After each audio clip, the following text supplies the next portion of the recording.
Let's face it, life's complicated, messy, and entirely too bright sometimes.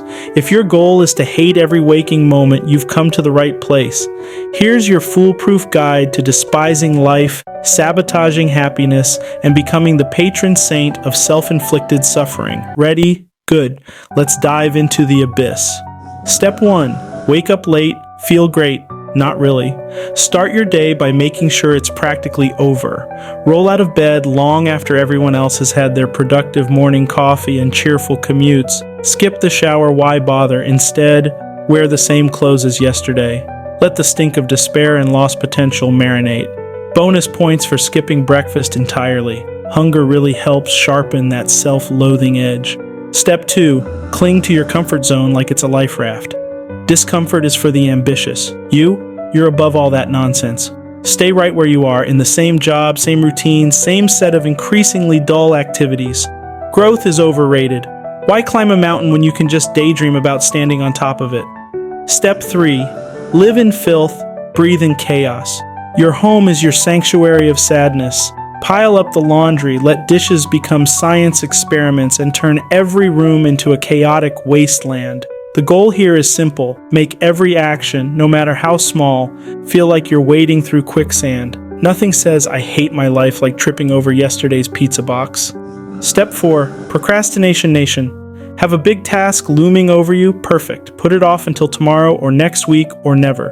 Convince yourself that your future self, a version of you that's magically more productive, will handle it. Spoiler alert, they won't. But that's the beauty of procrastination. It keeps you busy doing absolutely nothing while stress builds like an overinflated balloon. Step 5. Pretend you're busy. Open up a Word document. Slap on an impressive title like Life Goals 2024. And then immediately switch to scrolling through Reddit or binge-watching fail videos on YouTube. As long as you look busy, your conscience won't know the difference. Remember, illusion beats effort every time. Step 6. Say no to everything and everyone. Got invited to hang out with friends? Reject it. Your boss asked you to lead a project? Hard pass. The trick here is to build walls so high that even Rapunzel would look at you and say, wow, that's excessive. Before long, people will stop bothering you entirely, leaving you blissfully isolated. Congratulations. Step 7. Focus on what you can't control. Why waste time solving your problems when you can scream into the void about traffic, the government, and the global economy? Rage against the machinery of life while conveniently avoiding any personal responsibility. It's the ultimate power move in the art of hating existence. Step 8. Distrust everyone. Assume everyone has ulterior motives, smiles, fake, compliments, insincere, that nice barista who handed you your latte, clearly plotting something. Keep your walls high and your relationship shallow. Paranoia makes an excellent bedfellow for misery. Step 9. Dream big, do nothing. Picture yourself as a millionaire or a celebrity with perfect abs and then stew in resentment when you realize that isn't your reality. Never take actionable steps toward these dreams. Why should you? The universe owes you this life, and frankly, it's rude it hasn't delivered yet. Step 10. Let fear run the show. Need motivation? Let sheer terror do the trick. Set deadlines that feel like doomsday clocks. Punish yourself for failing, and operate entirely on the fear of your life imploding. Remember, there's no better way to hate life than to live like a cornered animal. Step 11. Never change, ever. Got a habit that makes you feel terrible? Stick with it. Why bother improving? People don't really change, right? That's just something motivational posters say. Embrace your worst traits like they're your most cherished possessions. Step 12. Believe you're exceptionally average or averagely exceptional. Here's a fun contradiction. Believe you're both uniquely special and completely misunderstood. On one hand, life owes you greatness because you're, well, you. On the other hand, no one can possibly comprehend your brilliance, so why try? This will alienate you from everyone while boosting your sense of entitlement. Win-win. Step 13. Rely on fantasy for happiness. Don't live in the real world. It's dreadful. Instead, escape into an imaginary utopia where all your problems magically disappear. Spend hours planning what you'd do with lottery winnings or imagining how you'd clap back at your high school bully during your Oscar acceptance speech. Reality, gross. daydreams, delightful. Hate life, embrace the void. If you followed these steps religiously, congratulations. You're now a card-carrying member of the Life Sucks Club. It's bleak, hopeless, and exactly what you signed up for. But hey, at least you're consistent. Keep at it, and remember, happipiness is overrated. Misery, on the other hand, is an art form. It isn't obvious at all that we want happiness. It isn't even obvious that we want absence of misery. What's really obvious is that we want an adventure. Right? We want an adventure that's so compelling that it makes the misery of life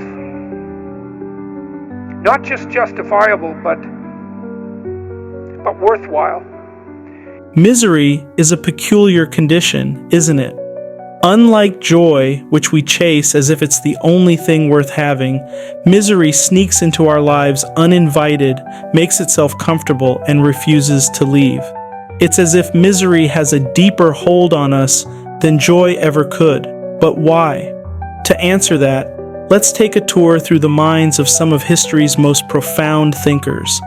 Ludwig Wittgenstein, a man whose life seemed as enigmatic as his philosophy, once said, "The real discovery is the one which enables me to stop doing philosophy when I want to."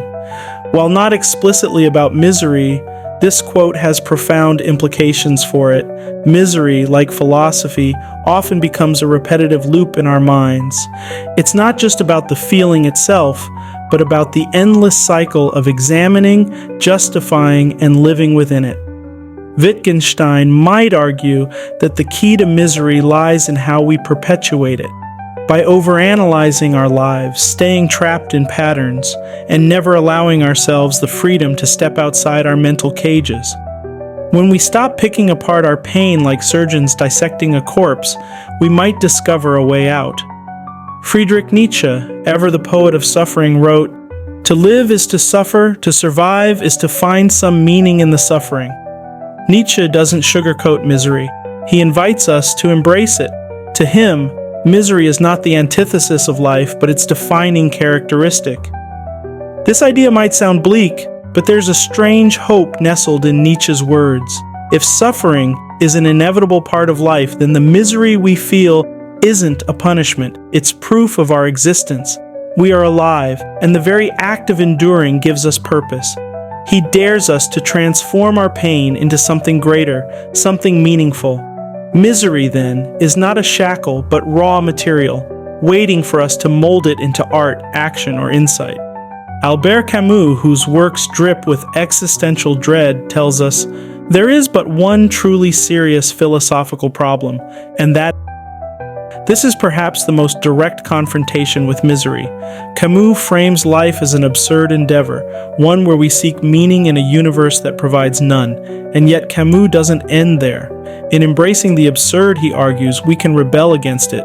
Life may lack inherent meaning, but our response to that realization is what defines us.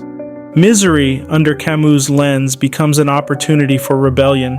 We refuse to be consumed by despair, not because the universe cares, but because we do. We create meaning in our acts of defiance against the crushing weight of existence. Immanuel Kant offers a different lens, grounded in morality and duty. He said, "Happiness is not an ideal of reason, but of imagination."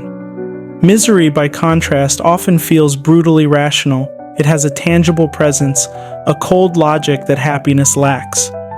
Kant suggests that the pursuit of happiness is misguided because it's fleeting and dependent on external factors. Misery, however, forces us inward. It challenges our character, tests our resolve, and demands that we act according to principles rather than feelings. In this way, misery can be a teacher, a harsh one, yes, but an effective one. It strips away illusions and leaves us face to face with our duty to ourselves and others. Aristotle believed that happiness depends upon ourselves. If happiness is within our control, what about misery? Perhaps misery is also self-imposed, not in the sense that we choose it, but in how we respond to it. Aristotle's virtue ethics remind us that misery can be a reflection of imbalance. When we neglect the virtues, courage, temperance, wisdom, misery fills the void. To Aristotle, the state of misery is not an end but a symptom, a call to realign ourselves with our values and purpose. Karl Marx, ever the critic of social structures, gives us a stark view. The rich will do anything for the poor but get off their backs. Misery, for Marx, is not just personal, it's systemic. It's the byproduct of exploitation, inequality, and alienation. Think about it, how much of our misery comes from forces beyond our control? The crushing weight of a dead-end job, the anxiety of financial insecurity, the feeling that our worth is tied to productivity. Marx would argue that much of our misery is engineered, a tool used to keep us compliant in a system that benefits a select few. But Marx doesn't leave us powerless. If misery is systemic, then the solution lies in collective action. It's a reminder that while our personal struggles are valid, they often intersect with larger forces that we must confront together. David Hume brings us back to the personal, saying, "A propensity to hope and joy is real riches, one to fear and sorrow, real poverty." Misery, in Hume's view, is a kind of poverty, a lack, an absence of the richness that hope and joy bring. What's striking about Hume is his emphasis on empathy. Misery isolates us, convinces us that we're alone in our suffering, but by reaching out, by connecting with others, we find that misery shared is misery halved. Hume reminds us that no matter how deep our despair, the act of connection can pull us back from the brink. What unites these thinkers is their recognition that misery is both deeply personal and universal. Whether it's Nietzsche's call to find meaning in suffering, Camus' defiance of absurdity, or Marx's critique of systemic oppression, misery is a mirror reflecting the complexities of life. And perhaps that's the ultimate lesson. Misery is not something to be feared or avoided. It is a part of the human condition, as essential as joy or love. In understanding it, we understand ourselves. And in sharing it, we create the connections that make life worth living.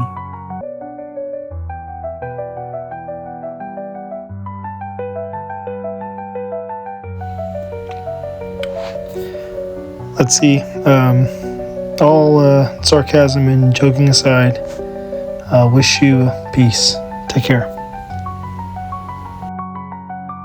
If this narrative resonated with you, do support us. Hit that like button, drop a comment with your thoughts, and subscribe.